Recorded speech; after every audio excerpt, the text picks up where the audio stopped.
So we are going to deal a lot more with rail transport in this roundtable. So I have the pleasure to animate this roundtable about transport networks, which was dealt with Mrs. Sander before, because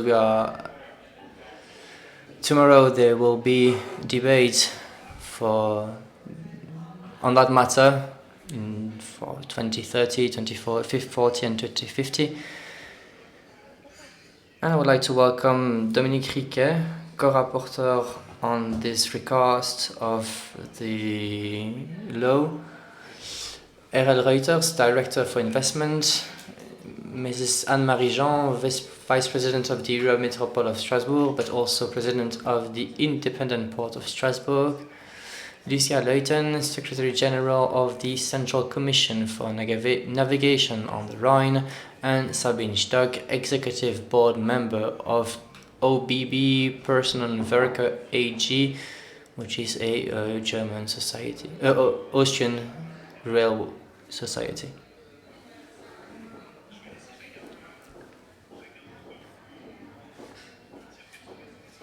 So I will let everyone deal with the question of transport networks for in the future of Trans-European transport networks.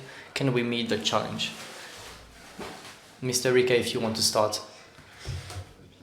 Well, thank you very much for the invitation. So we are 2 days before the vote on the report that will be voted in the Parliament, which will start a hard discussion with the Council. The ambition of the Commission is reasonable, as always. We wanted to increase that ambition, and the Council wanted to decrease that ambition. So complex discussions are looming.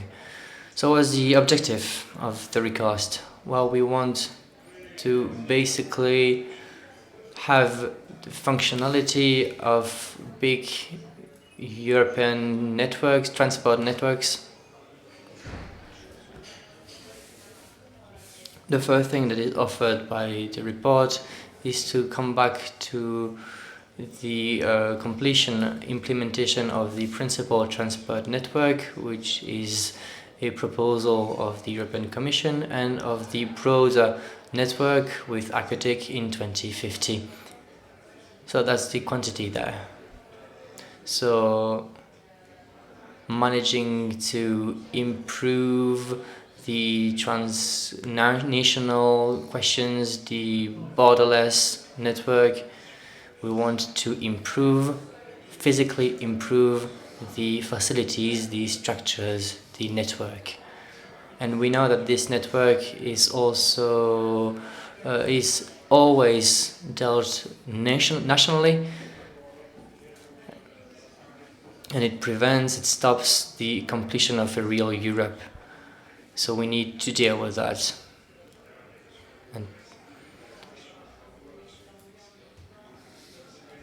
And also other reports are also supporting these kind of ambitions.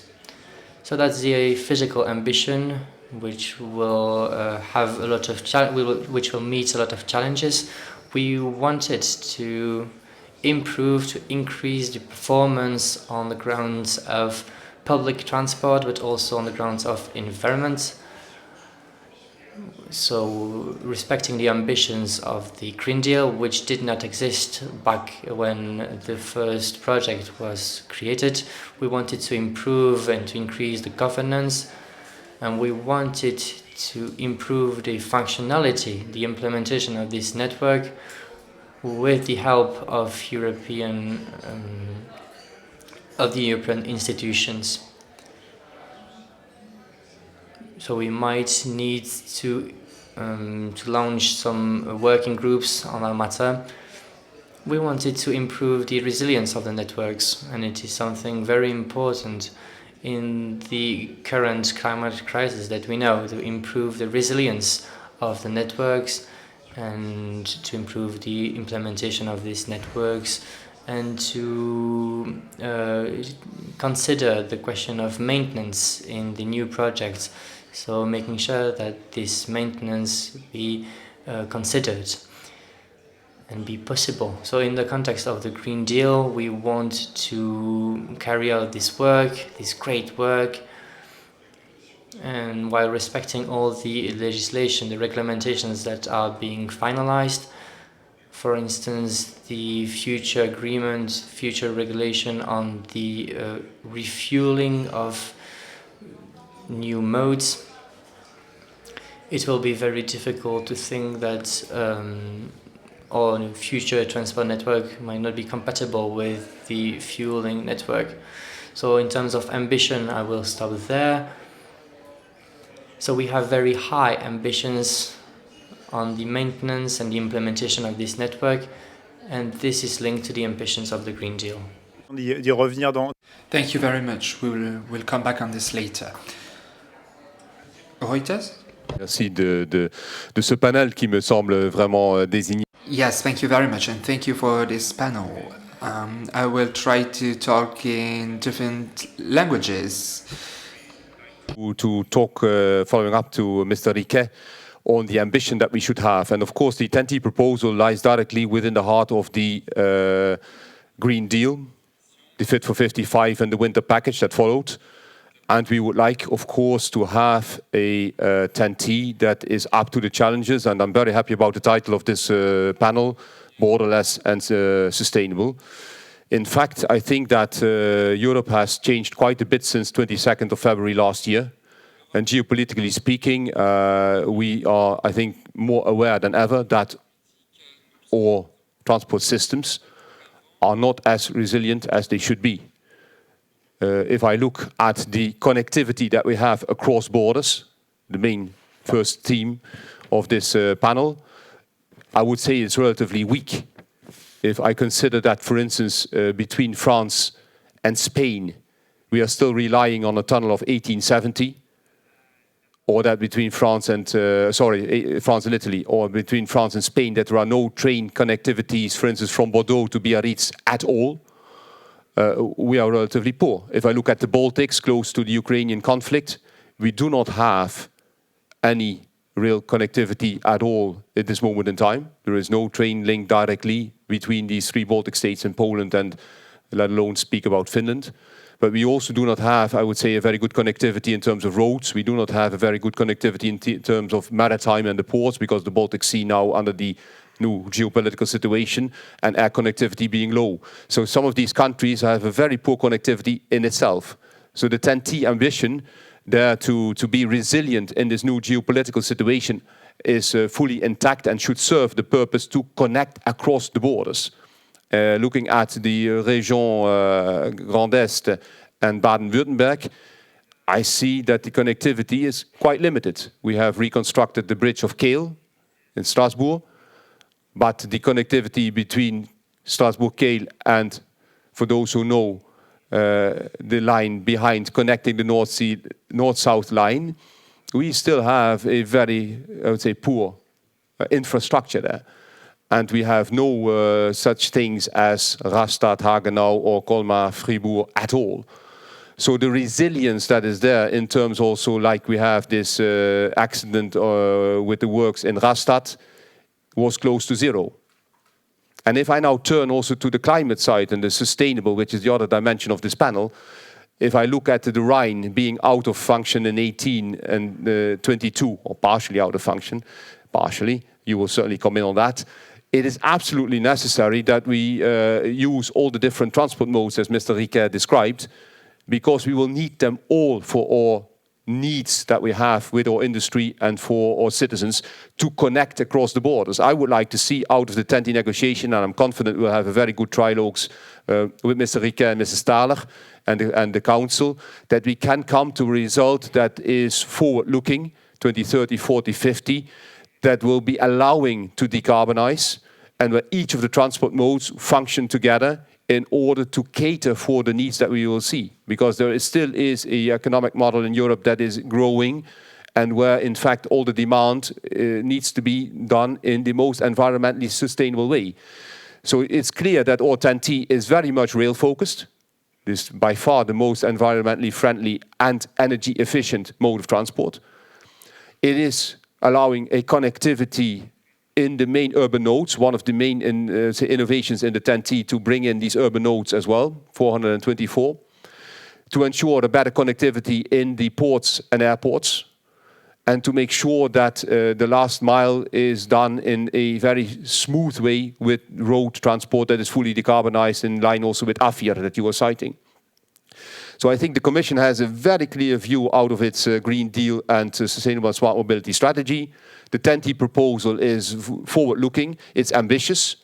We need, of course, to see that also the funding and financing are available to realize all of that. But from our side, we would like to achieve an ambitious TEN-T, because otherwise we are not going to meet the challenges of being resilient in this geopolitical situation we have. Member states not connected, and we are not going to realize the 55%. So just to conclude, I have said that also to the ministers very clearly in speeches. This has been modeled to achieve the 55% by 2030 and the 2050 goals. And if we are lowering the standards, we are not going to be there in time. And when I look at what is happening in climate terms almost on a daily basis in Europe, then we should keep that ambition very high in order to make that happening. Thank you. It's ambitious but necessary. Madame Jean?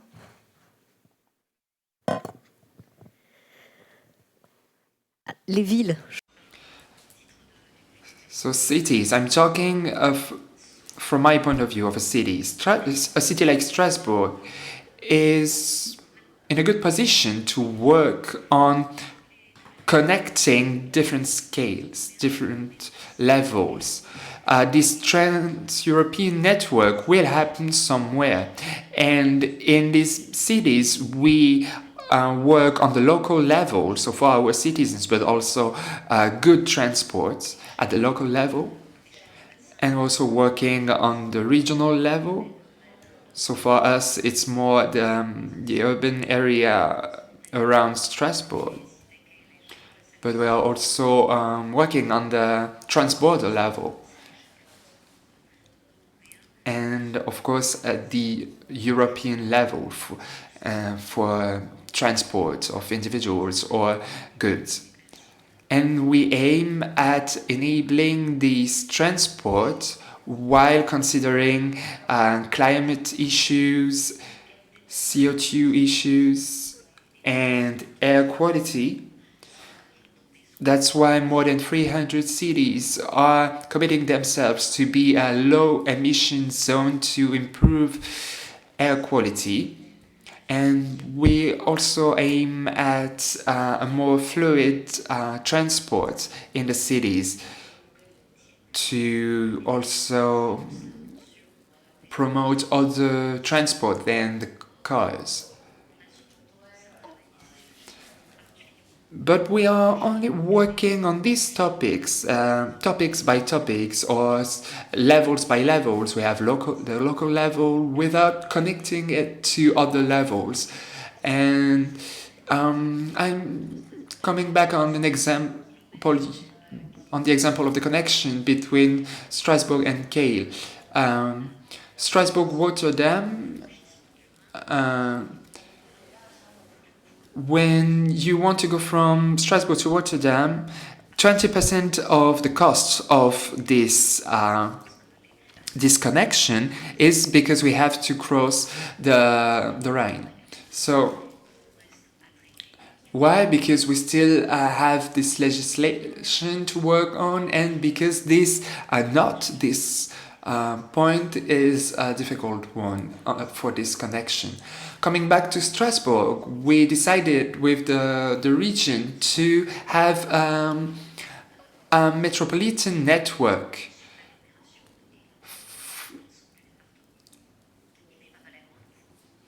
And we also want to improve good transport. In Strasbourg, we just started studies to see if we can build a second train station for good transport.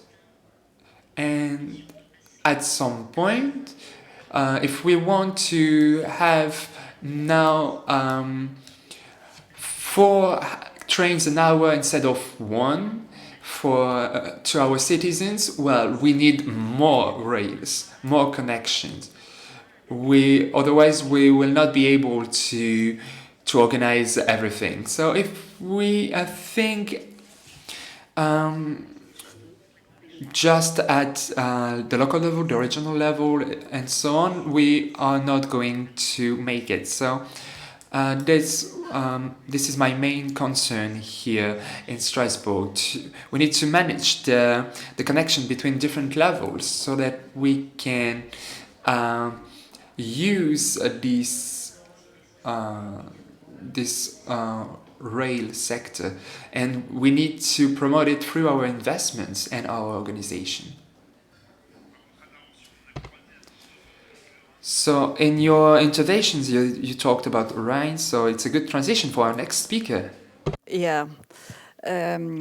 You asked me to mention the big challenges for inland navigation, because I'm the one here representing inland navigation. And before I mention the challenges I want to discuss with you, I would like to stress that inland navigation is there. It's not so well known, I have the impression. When I hear you talking about modal shift, you mention rail, of course. Everybody knows transport, road transport, rail transport, but inland navigation, you see the vessels sailing on the rivers. They go by slowly, like they have been doing for years, and they will go on. That's the impression people have of it. Nevertheless, a lot is going on there, and it's a mode of transport that offers a lot of opportunities as well, because it is safe. It can transport large volumes, and there is a lot of capacity on our waterways. So that's important to know. Nevertheless, there are challenges. And the first one I want to mention is the energy transition. There was a lot of recognition for me in the roundtable we had before, the same kind of questions. However, we are looking for other solutions, because vessels have a long lifetime. The average age of the fleet is 50, 60 years. So we have to adapt existing vessels to new standards, which is a real challenge. And there is not really one solution that fits all. Within the CCNR, we published a roadmap last year showing the different energy transition pathways that are available or in development. And there is no one size fits all. It depends on the trajectory, the type of the vessel, which solution would be the best. Second point is climate adaptation, and yeah, Mr. Ruiters, you mentioned the low waters, and you talked about stopping navigation. It was not that bad, but we had serious problems, that's true. And there as well, we are looking for solutions, because we can find them and we must find them. But there again, there is not one single solution. You can talk about infrastructure, but you also have to look at logistics or ship design. And the combination of these points will keep inland navigation possible on the Rhine. I'm convinced of that.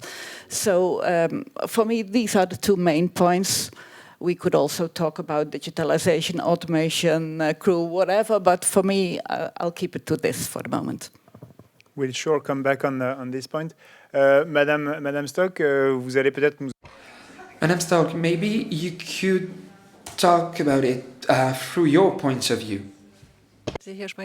Thank you for having invited me today from the Austrian public transport, rail transport. For us, a trans-European network is in particular important, since 50% of our trains do not start or end in Austria. Sometimes this can be a challenge at the borders, especially with night trains. You know that for those of you who have traveled on our night trains, they might have seen that our drivers have to change at every border point. So this is a challenge, but also a possibility. Our trains end and start in Prague, in Germany, in Stuttgart, Cologne, Hamburg, Berlin, in Brussels, Amsterdam, Paris, but also in Venice or Rome, not just in our neighboring countries, but also other countries. And what is important is that we bring people into our trains, and that is not just a CO2-free travel, but also very energy effective. A few numbers for night trains.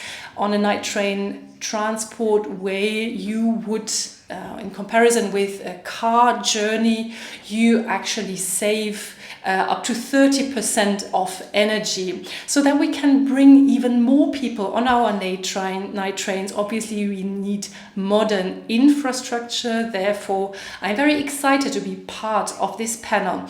In Austria, we see what that means to have a rather well-constructed modern infrastructure. It is not without challenges, but we are very proud to be the first or the most important country of train travel. As an example, every Austrian citizen has traveled around 800 kilometers by train in Europe. This is where we are actually, we are not quite ahead of the Swiss. It is hard to beat the Swiss with regards to that. In 2021, we have also up to 270 euros per citizen have been spent on train travel. This is even more than in Germany. What we're also proud of is that 70% of the infrastructure investments are in Austria. This is where we're also number one in Europe. It is important to make people want to travel by train, and this is where we have to do our homework. It is about being able to travel quicker by train, and this is where we have more developments to do. It is also about being comfortable. It is about having Wi-Fi connections on trains, for example. Quickness, this is where we are rather particular in Austria. Obviously, for us, quick connections are important, connections that we have with Germany and the Czech Republic. Berlin, we have the connection Berlin, Vienna, Prague, Budapest, which are historical connections. We actually reach up to 250 kilometers per hour on these connections. We have actually chosen night trains as a niche project when the Deutsche Bahn announced of leaving the night train business. This is when we purchased the trains. This was a very good purchase. We are now the biggest and also the best operator of night trains in Europe with 20 connections, and every year we actually connect other cities. Last year it was Stuttgart and Genua, and next year we are going to have connections from Berlin to Brussels and to Paris. And we also have the ambitious goal to double the number of passengers in the next 3 years, up to 3 million. We actually ordered a number of new trains. The next one is going to start operating next year. And those who remember night trains from back in their university days, and they actually enter night trains and they see they are still similar, they are going to see that the modern ones will be quite different. But I would like to end my speech with another challenge, or perhaps a wish. We are still not quite at a level playing field. I have a few good examples. As a train operator, we pay for each kilometer that we use CO2-free fuels. We actually pay quite a lot of fees. In many countries, you don't pay anything for individual traffic on roads. And we actually have quite a lot of costs for all of our trains, including the night trains. These are the challenges where we have to say it is a great mode of transport, it is CO2 free, but we still do not play on a level playing field. And what I would like to wish for is that this is going to change. Merci beaucoup. Vous avez... Thank you. Thank you very much. So you talked about trans-border cooperation. So I'd like to talk to Mr. Riquet about this topic. So of course, TNT is a trans-border project, but it can be difficult because of the different actors taking part in this project. What are the tools that you can use to have a better coordination of investments, so that we can act now on our plans? So the problem of trans-European networks is the problem of our history. Of course, some infrastructures will need new investments. Which one? Well, rail and river transport. Because the roads are already there, we don't need more support there. The road can finance itself, but we need to work on investment and functioning of this, and we need to act according to what's best for the environment. We cannot change all the rules of circulation.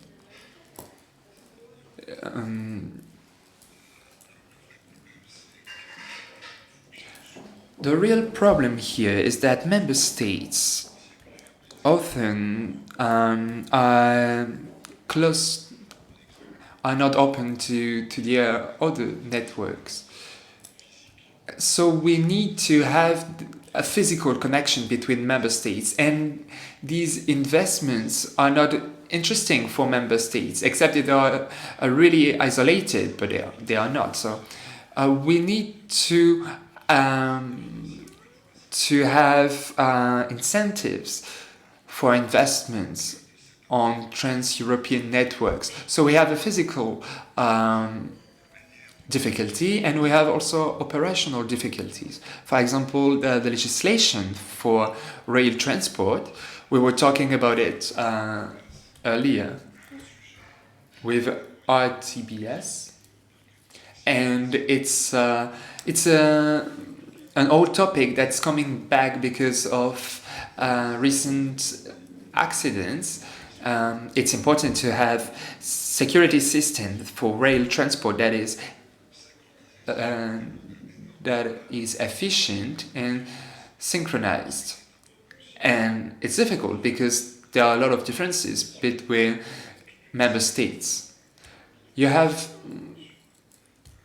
a lot of legislations on security, length of trains, how to cross a border, how drivers should work, and so on. And it's not always harmonized. So that's where the difficulty is. And we also have infrastructure problems. It's clear, I worked on Senesco, so a very important topic. And there's a discrepancy between north and south on river transport. In Belgium, 20% of the goods are transported on rivers, and in other countries it can be 0%. So we have these differences, and we need to make a difference between transports that are good for the environment for now, but for which we need a lot of harmonization and infrastructures, and other transport that are not that good for the environment. So we are going to talk about cities and big cities. And these cities, these big cities, are the place where all the networks can come together. And we are facing big problems in terms of civilizations, culture, difference in cultures and civilizations. I'd like to end on this. This legislation is a good example of what Europe is, because we're trying to improve the mobility of goods and individuals. And if we can't do it, then we will face problems at the European level. And Europe is fighting against subsidiarities. So because Europe is for the common good of all the member states, and at the national level, you don't always work on this at this European level. So it's good to work on one infrastructure, a bridge, one rail connection, one river. But the functioning of all this network is also an important topic. Harmonization and capacity that we have to speak the same language here in terms of functioning and operation. So I think it's a very important topic for Europe, and also a very complicated one. So sorry for coming back to this, and thank you for sparing France on investment on infrastructures here, but investments is the most very important topic. So I'd like to talk about it now with European mechanism that maybe cannot cover all financial needs, but that maybe can help jumpstart these investments and bridge these missing links. Well, thank you very much, and thank you, Mr. Riquet, for what you've said. The TEN is crucial for Europe. It's great that the rapporteur on this matter has said that. And I completely echo what you've said. Without this transnational network, Europe just does not exist. Indeed, at the moment, it's impossible to circulate. I've talked about other countries. If I live in Berlin, if I don't have rail networks, how do I move in Europe? If there are very limited offers in terms of air transport or sea transport, how does it work? And Miss Rackman cares about this network and cares about these corridors. So this is the case for the Baltic countries, but also for France. So indeed, in Strasbourg, you are central. You have a central position in Europe, but still, with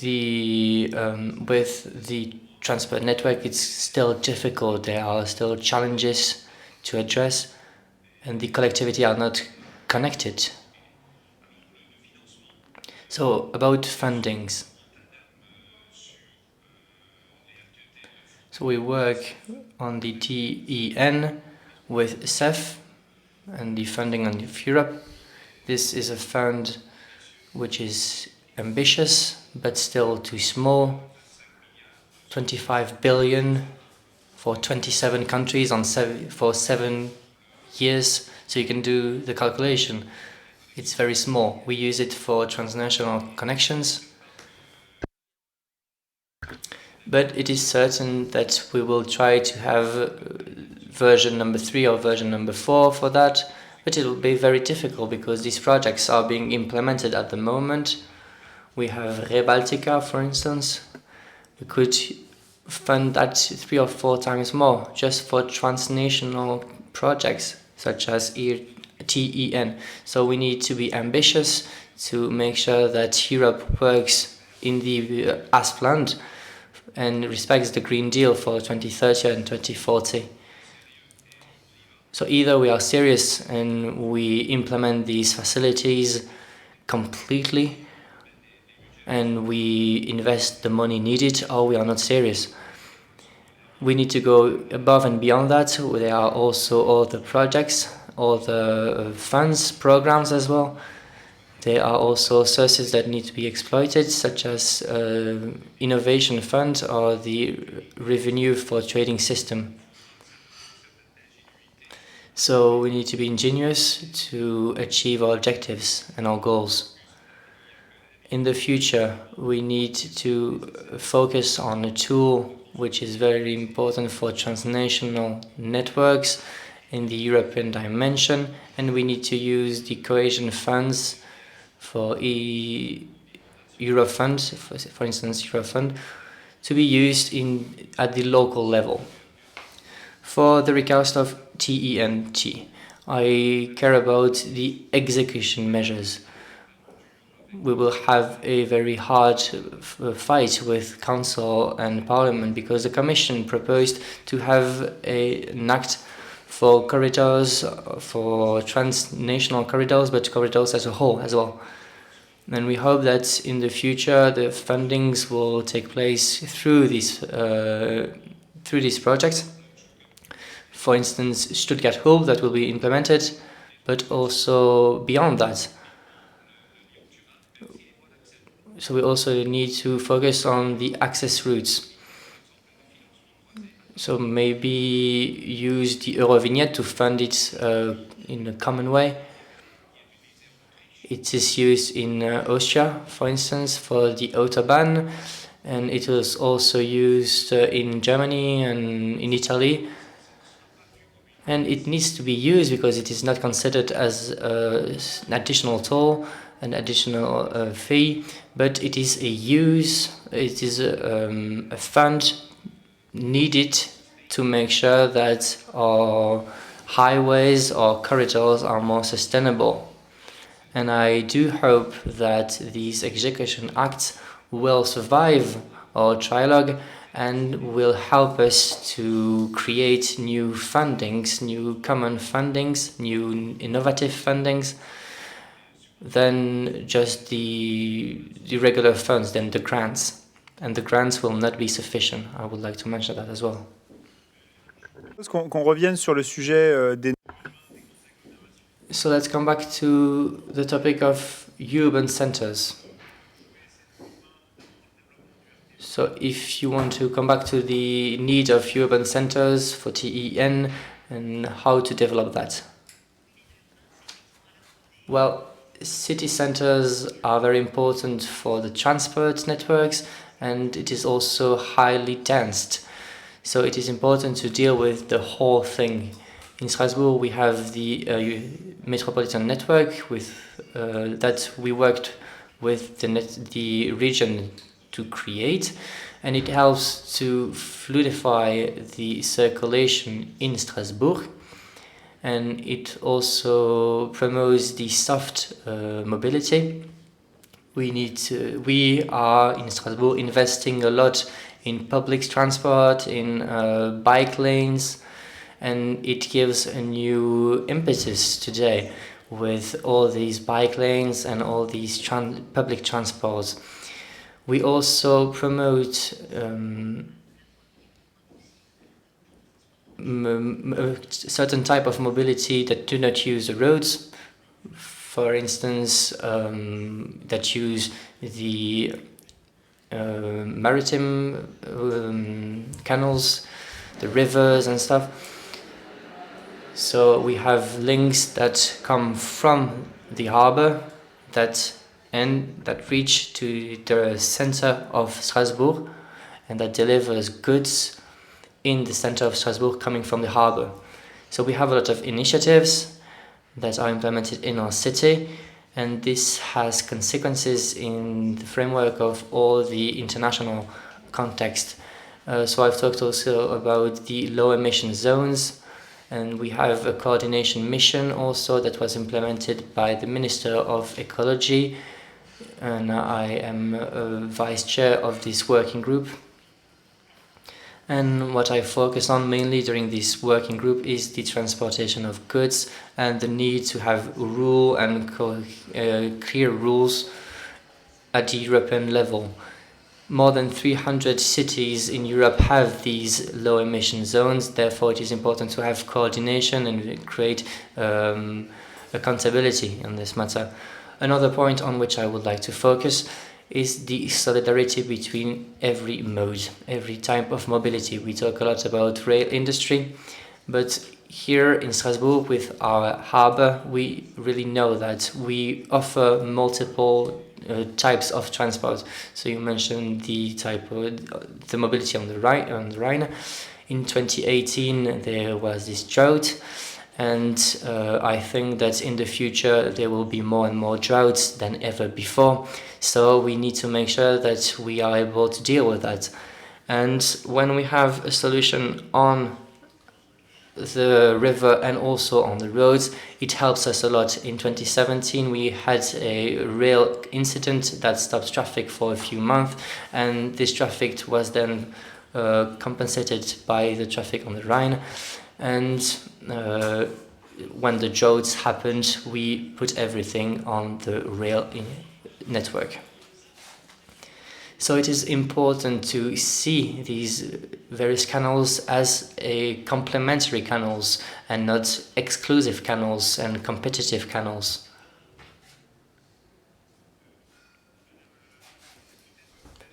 Ms. Leighton, would you like to echo on this topic? I wanted to talk about the Rhine, that is the main corridor. I think that 3/4 of the marine network in Europe comes through this corridor. So what is the place of this network for complementarity topics?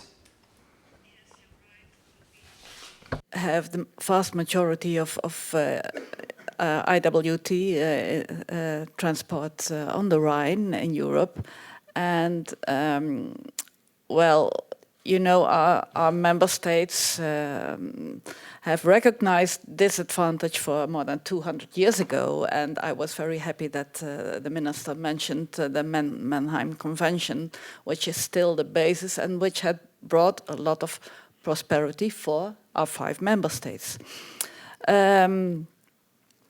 Intermodality is an important question because within the CCNR we focus on inland navigation, but we see that what is no, it's not lacking, that would be too strong, but to say that we need to give more attention to intermodality, the first and last mile, but also the flexibility. You mentioned the low waters. I can mention the Rastatt accident on the rail, and there we must look for flexibility.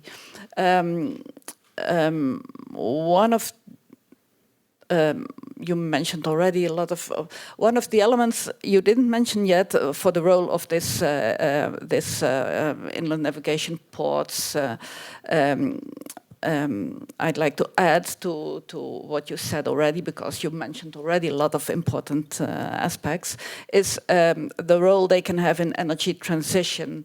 There as well, I see a role for inland navigation ports as multimodal bunkering points, for example.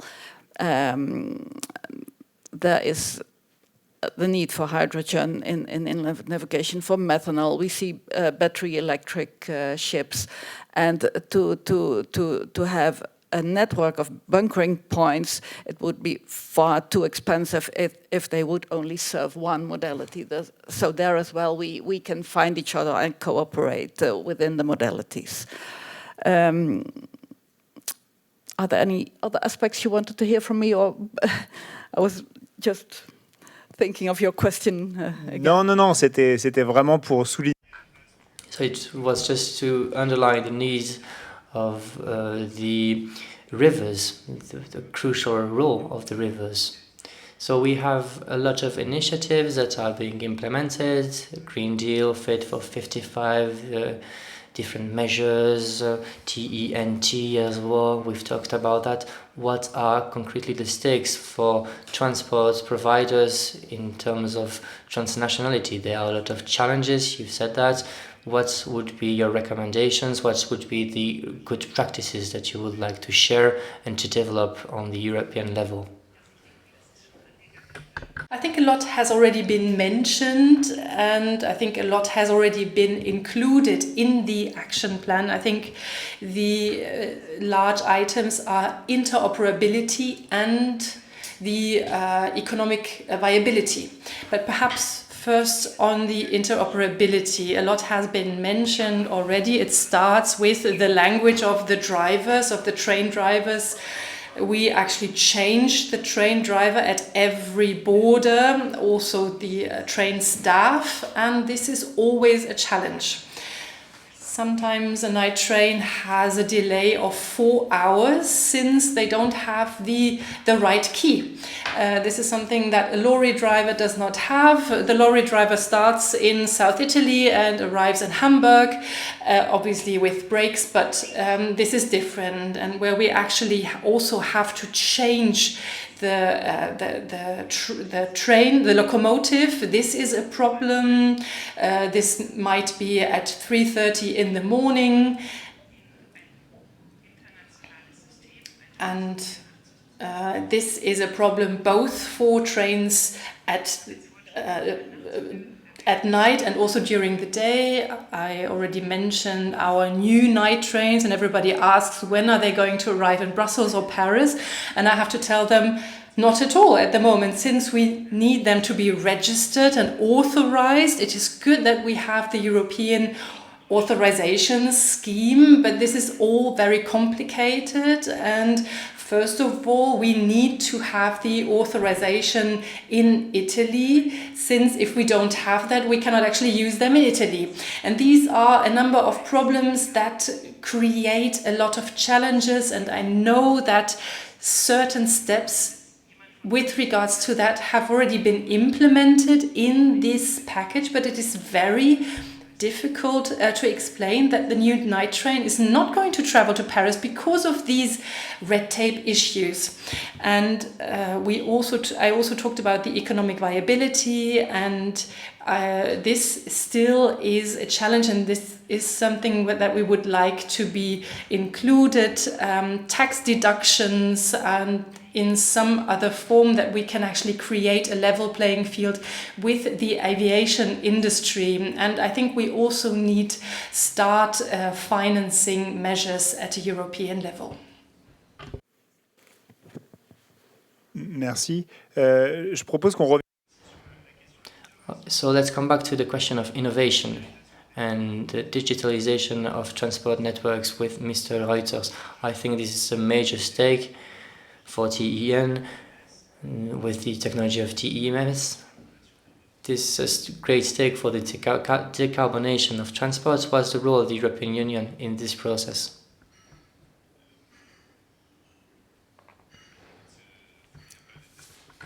TEN-Ts as well. I mean, if you look at the proposal that we made, just to cite the example where we just ended on the interoperability with ERTMS, one of the big debates that we will see is will ERTMS be there for 2040 or 2050?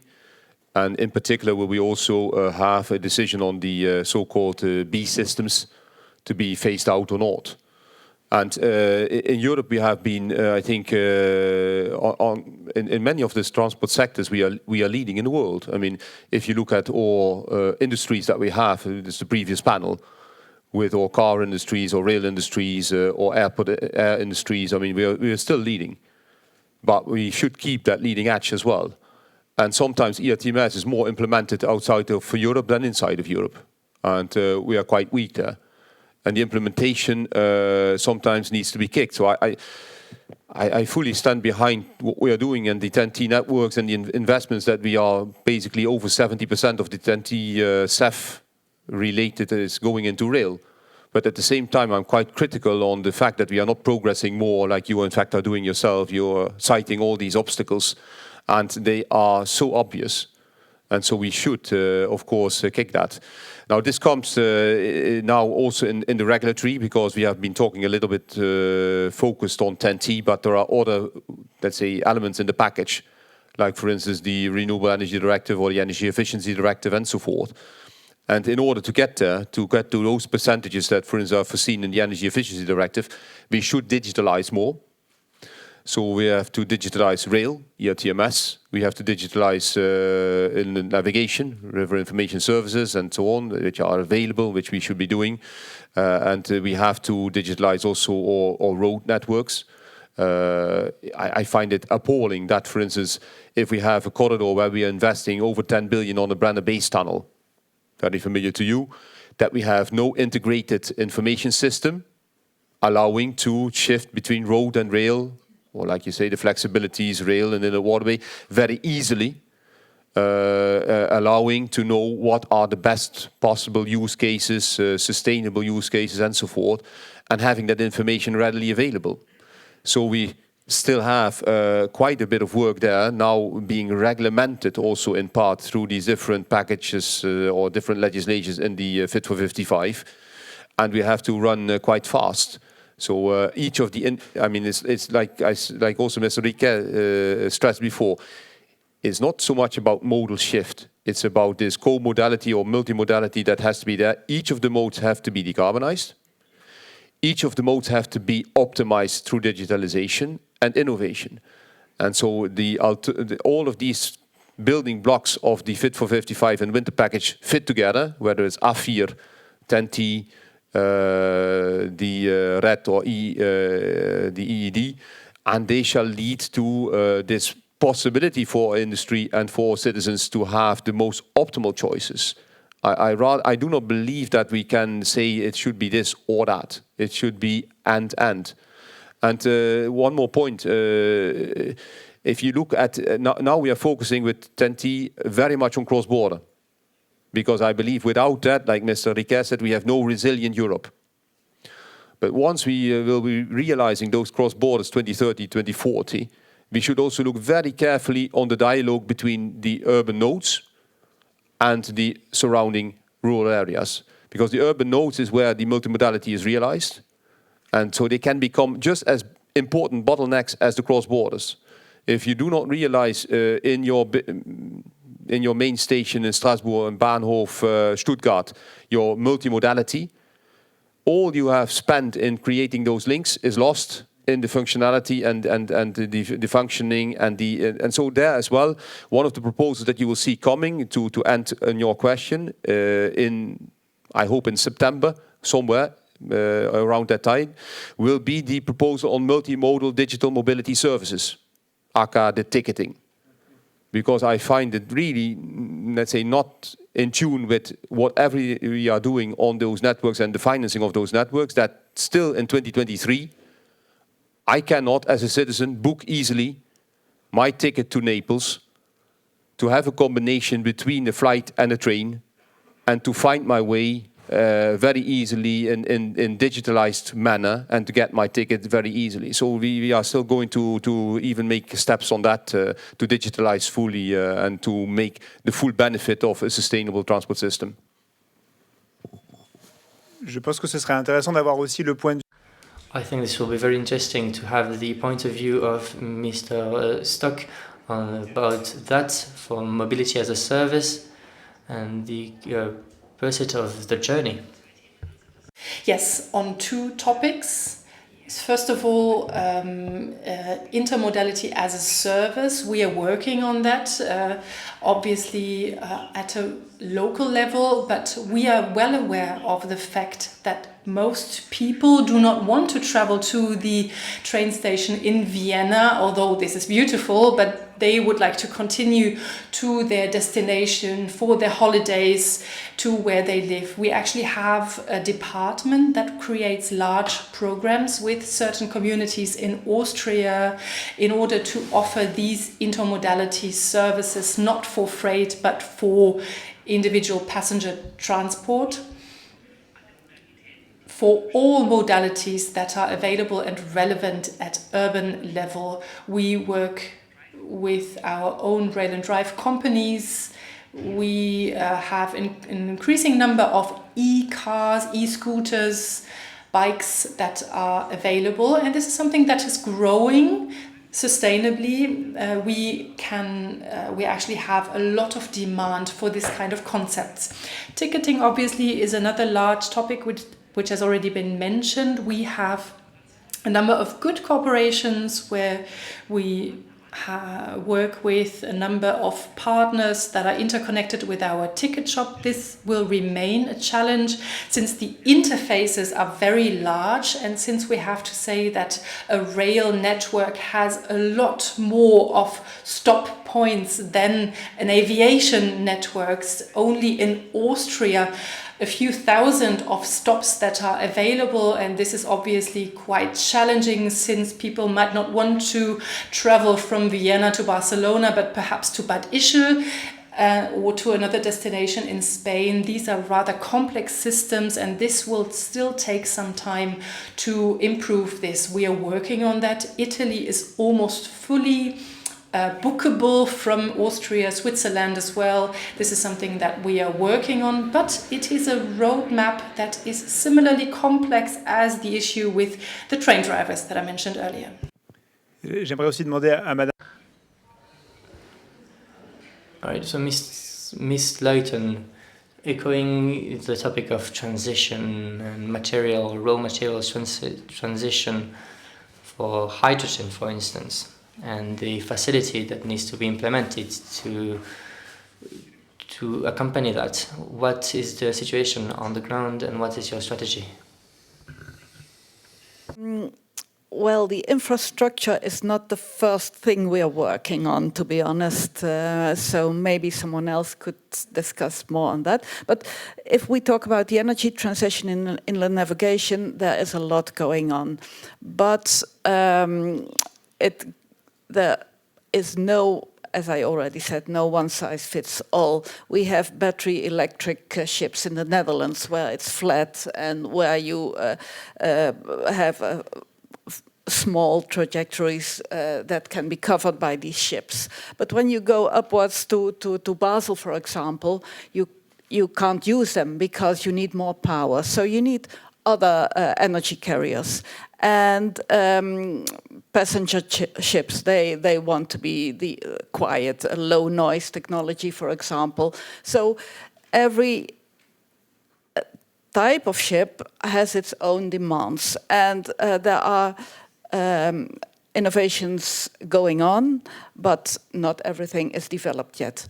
We, from our side, we are working on the standards for the new technologies. And of course, the industry asks us to come up with standards as soon as possible. But on the other hand, we need the information from pilot projects before we can develop any regulation. You need the information. So the way we work is we start with pilot projects. They ask for a derogation from the existing regulation, either in Brussels or in Strasbourg with the CCNR.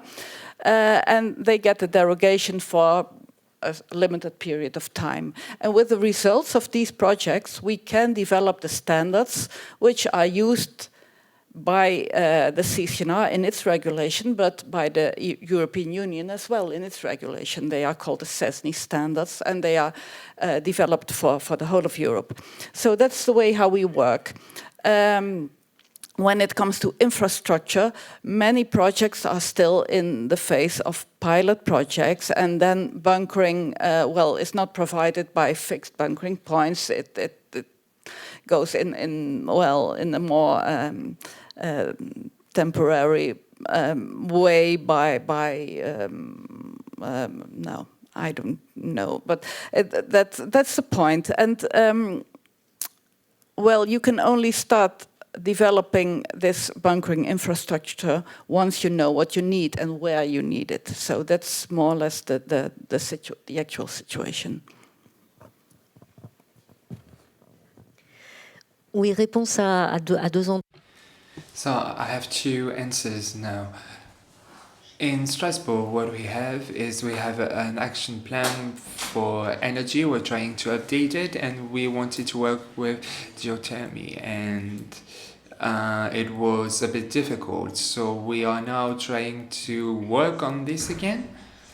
And this is where we are discussing what part we want to use this energy, and we want to use 100% renewable energy by 2050 with power coming from the Rhine as well, but a lot of other sorts of energy as well.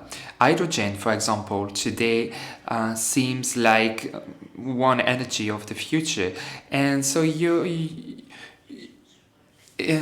should raise this question of energy, because if we want this mode of transport, we should be able to find the necessary energy all along the way. So we're working on hydrogen with some projects. I said we because it's our port in Strasbourg, but also the port in Kehl. And we have some representatives from Kehl in our city council in Strasbourg, and some representative of Strasbourg in Kehl. So we have projects on both sides of the river in Strasbourg. And we are also discussing with transport companies to renovate boats towards hydrogen, to use hydrogen, because boats can be used during 50 years. So producers are making an investment on the long term. We've talked about electricity with different kind of batteries, with on the roads, and liquefied gas, but now with the price of the gas, there are some difficulties. So hydrogen can be an alternative, and maybe some investors are still waiting to invest on one type of energy that could be the solution. They are still hesitating now. So that's what we do in Strasbourg, and for the Upper Rhine ports, we are also working in this area and at the international level. Even if the Central Commission of Navigation on the Rhine said that it's not its priority, but it's important for us to start working on this. I was just talking about the need to work at the different levels, and I think this commission is a very important entity for cooperation, and it will be important in our discussions. So before Ms. Stratman can conclude this morning, I don't know if we'll have some questions in the room. I'd like to ask a political question for Mr. Riquet. Do you think we're talking enough about transport in Europe? Well, I have a special point of view because I've been working in the transport sector for 15 years. I think that we don't talk enough about transport. It's just like when we're in good health. When you're not ill, you don't talk about medicine. And I think I know two obstacles for society: war, lack of energy, lack of transport. And the only time we see how important transport is during strikes in France, of course. So it's an essential support. And it's so essential that we can't see.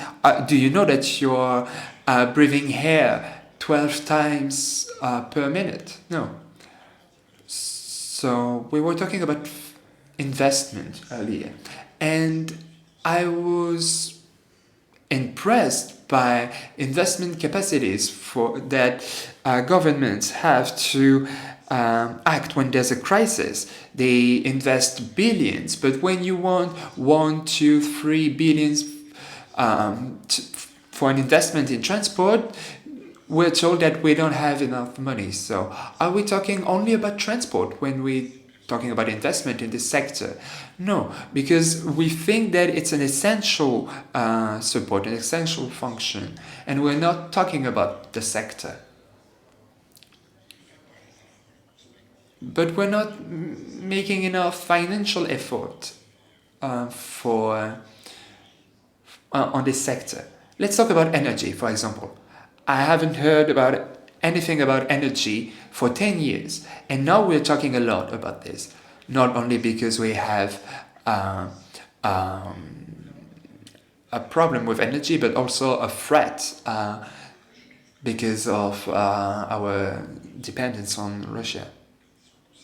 So when governments and companies are concerned by this, then we talk a lot about it. But governments think, yeah, it's just like defense. We are giving some money in it, but it will be useful at some point, but that's it. So we can see that when we're in a crisis, and we haven't talked about this, but in this TENT, we have this new geopolitical context with military mobility. I think in the Commission we started to talk about it 5 years ago with 6 billion euros investment on a few years, and member states said a bit less than 2 billion euros would be enough. So you can see that on some topics we can be short-sighted, and it's the same thing with the sector of transport, but it will cost way more to not invest right now. So I'm sorry, but we don't have any time to take questions in the room. I will give the floor to Ms. Strootman to conclude this this session. She's the European coordinator of the North Sea Baltic Sea Corridor.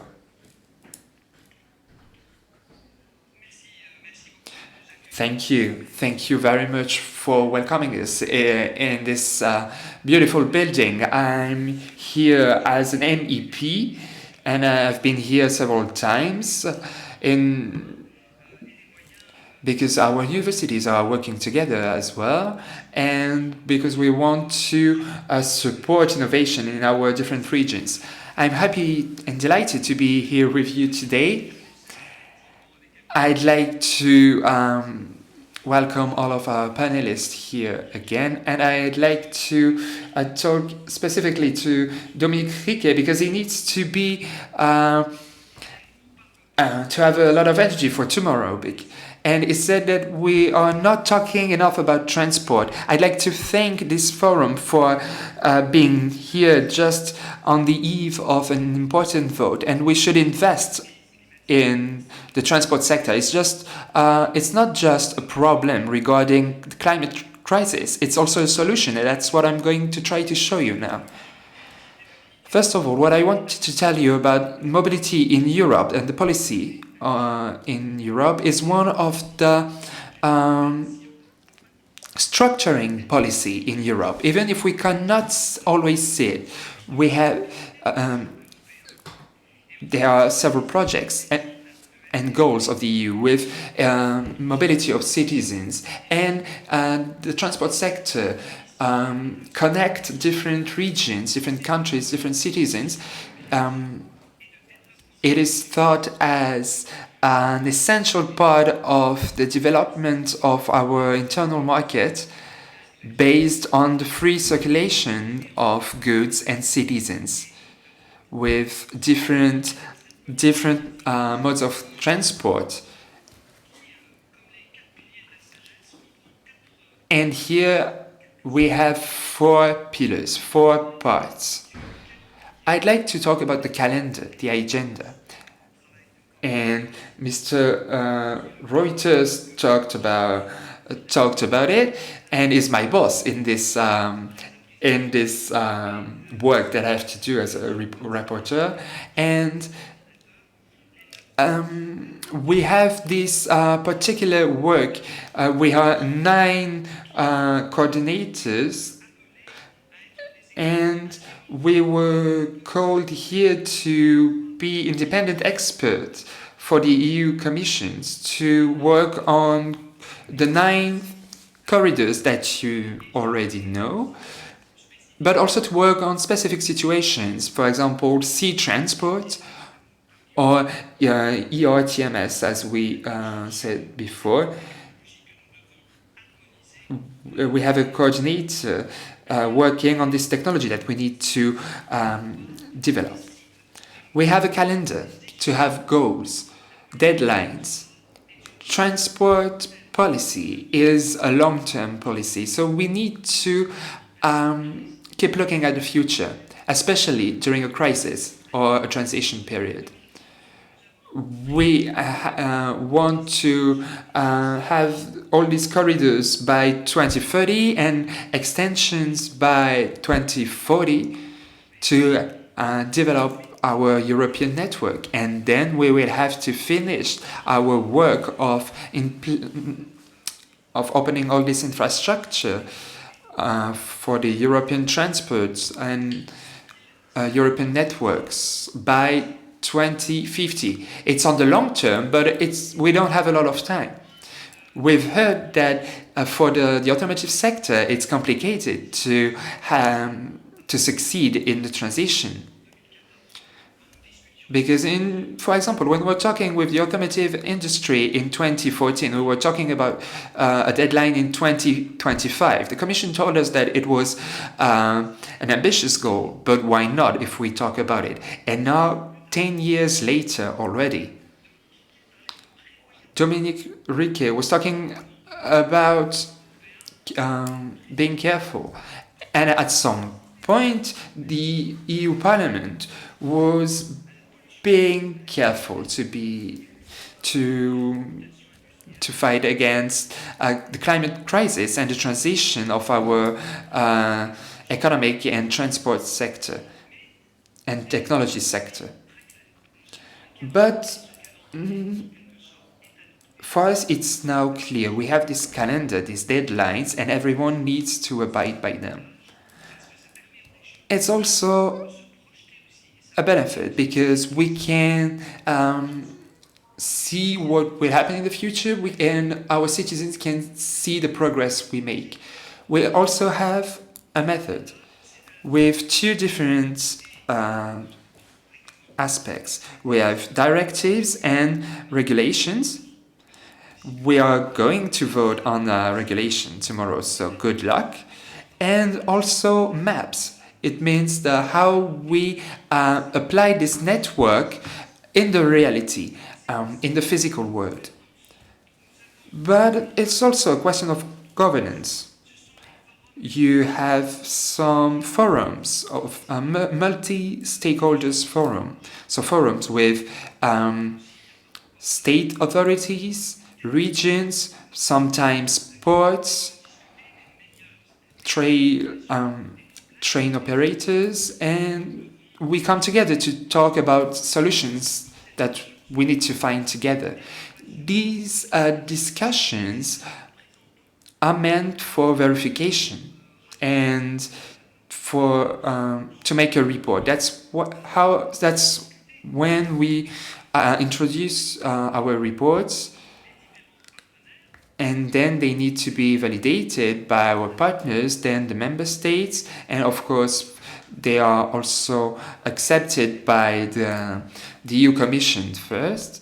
And we would have liked that this regulation becomes the common rule, but member states didn't want it. They didn't want us to go too far in this implementing decisions.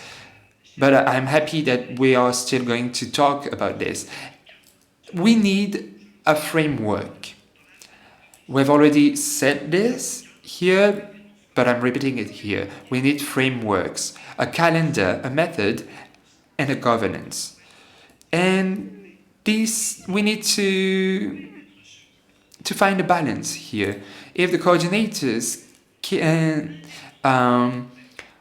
propose some common rules, that because they are independent, and these facilitators are a good invention, and it's Jacques Barrot, a French commissioner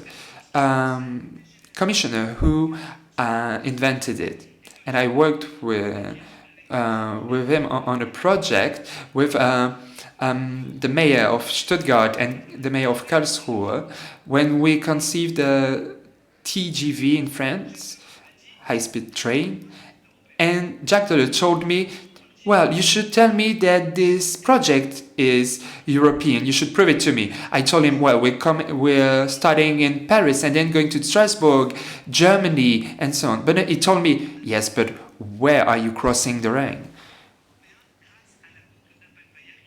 Well, we are crossing it at Appenweier, and this infrastructure is still not finished nowadays, but it was already planned in '92.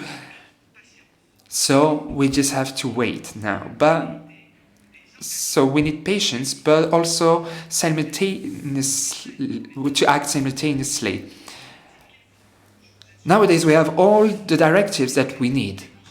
We have this regulation on e-fuels, on new mobilities, intelligent mobilities, a directive on urban mobility. So how can we, in this calendar, also bring the transformation of the transport network in our cities to avoid this bottleneck effect? Well, we need sustainable mobility plans, sustainable urban mobility plans. So plans that will help us to associate every mode of transport inside a critical space of this urban node. But it's important so that we are not only working on the center of the city, but also all the region around the city, the urban area. Fourth pillar, investment, financing. I just wanted to talk about some numbers here. We need 700 billion euros if we want to reach our goals and finish our corridors and start working on the extensions that we planned by 2040. So 3,800 projects, they are coming soon thanks to our calendar method, and they are almost all of them is coming to an end at the same time. So if we don't have an coordination, then our just a coordination program will not be enough. We need 200 billion euros for the main transborders project and the roads leading to these infrastructures. We need also several billions for main national projects, and we already talked about it, but we also need 65 billions for e-fuels and digitalization. So that's what we need. Let's have a look at what we spend each year. Each year, our investment amounts to 50 billions if we count every investment. But if we look at the repartition, for the regions, 25.5%, resilience recovery funds, 35.7%, it amounts to 12.4 billion euros for European equipment, European networks, thanks to the EU Bank. So if we want to reach our goals, we need financial fuel in our engines, so that we can have more investments from the regions, the state, but also the private sector. The industry should commit to it. That's what the industry is doing with the production of cars, for example, and it's essential. I'd like to come to a second point of my conclusion here. To be or not to be on the maps, the corridors and their impact. That's our topic today. So you can see that these corridors are vital corridors. They start and end at ports that are the entryways of our countries. That's the sea and oceans that are our borders in the EU. And we have regions and countries that have inland ports, but also sea ports. And we have all these inland ports on the Rhine. So these corridors are made of different hubs, and these different hubs are also the point of connection between different mode of transport, and they enable this continuity of transports. So our Grand Est region and the neighboring regions were facing a difficulty. No more ports at the end of the Rhine in Moselle, for example. The EU Commission said that it was a priority, but France didn't introduce it for its national contribution on priority infrastructures. So the Commission cannot impose it to France. And I talked it with Dominique Riquet, and I know that several people were lobbying for it, but we didn't manage to introduce these ports as a priority infrastructure. So, second point now. But now it has changed with the negotiations. We face the risk of disconnecting our region and France as well. It could be disconnected from the Rhine and then the Donau.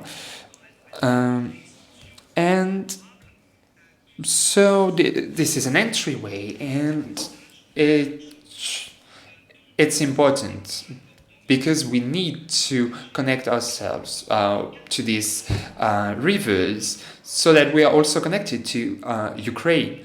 So maps have evolved because of our because of the change of strategy. But I want to ask this question: do every state understand this new strategy for the mobility, the military mobility? I'm not sure of it. We are not looking at the consequences and the role that corridors can have. I think that we can be happy, our regions can be happy, Grand Est, Baden-Württemberg, Saar, Luxembourg as well, and other regions as well in Belgium, Benelux, because we can have this connection with this corridor that is a train corridor, a rail corridor, but also an inland navigation corridor. So these corridors show us that it's important for the future to be connected to one corridor. Why? Because these corridors are a powerful source of regional integration. If you are connected to this corridor, then you have this cooperation between regions. You can work on how your area functions. And since you have a priority on trans-border regions, then you are working towards this trans-European mobility, and this is extremely important. So I think that it's also important to think that you are connected to a corridor, because the corridor enables us to work on the greater scale, to change our perspective and change our approach on these trans-border infrastructures. And they give also an economic role to these corridors, with more connections, with more possibilities, activities, with access to different markets for companies. I'm thinking about this corridor with the train that should connect the Baltics to the south of Europe. We are now coming into a new phase with new corridors, with good transport. Before that, we were only the coordinators were only working on corridors for citizens. Now we are working on corridors for goods, and we are going to see every problem that we have with alternative routes that can help us if we're facing a catastrophe like in Reichstadt. So we have here the possibility to showcase the role of corridors. They have an important role. Also, in the Green Deal, we have cooperation between universities, laboratories, study entities that are working together to see how we can use all this transport to help us reach our goals. And we worked also on the implementation of the e-fuel directive to be able to work on charging infrastructures. We wanted to make them accessible, to make e-fuels accessible, and it's a difficulty. It's difficult, and we need standards and regulations that are appropriate, and corridors can help us do that. I was talking about intermodality, that we can use rail, road, and rivers, but I'm not going to go into the details here. So, for the regions here in the room today, I've done some research on Grand Est, and when you look at the situation of our regions, we are connected to 2 seas and 1 ocean. The North Sea, with the Rhine corridor. We have the Mediterranean Sea through France, but also the Atlantic, with the Atlantic corridor. And we also have the possibility to be connected to the Black Sea, but it's a bit further. It's not that close as the other 3, but it's also very important.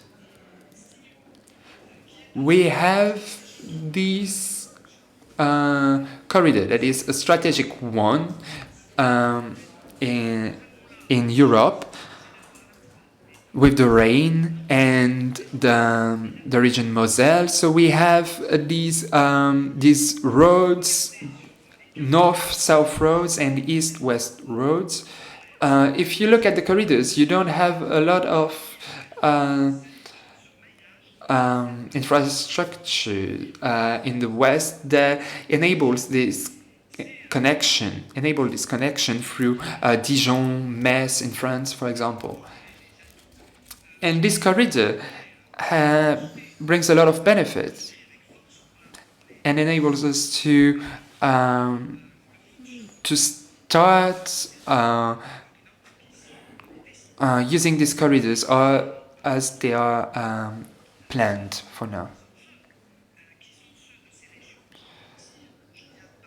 But what's at stake for these regions? I just talked about the benefits, and what's at stake now? We can, for example, enable Luxembourg or SAR to have a better connection to the corridors that I've mentioned. It's a real challenge, and they should be offered the same opportunities. That's why this transborder network is essential.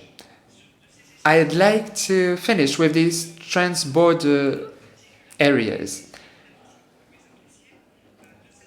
I think that what's specific to TNT is the priority given to these territories that enable us to avoid bottlenecks or bridge missing links.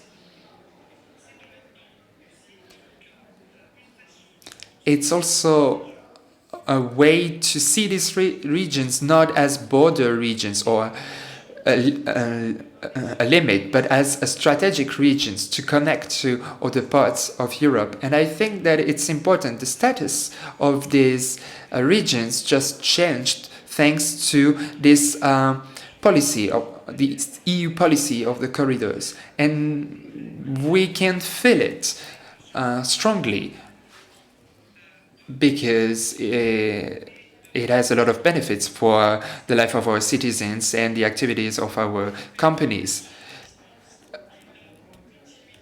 These corridors have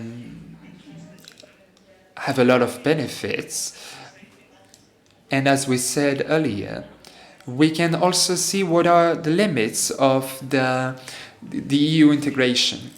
But I think that everywhere, and I'm going to stop right now, we can see that borders areas have been promoted by the cooperation between cities, and you are a great example of this, I think. We are now in a crisis. After the health crisis, transport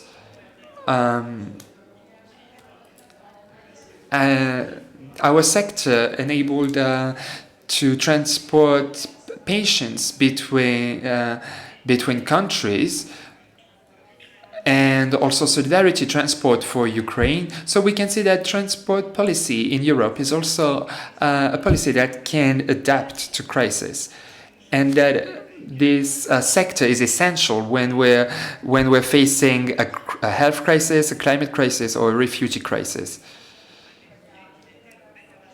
Because it has been proved that the sector is the best solution to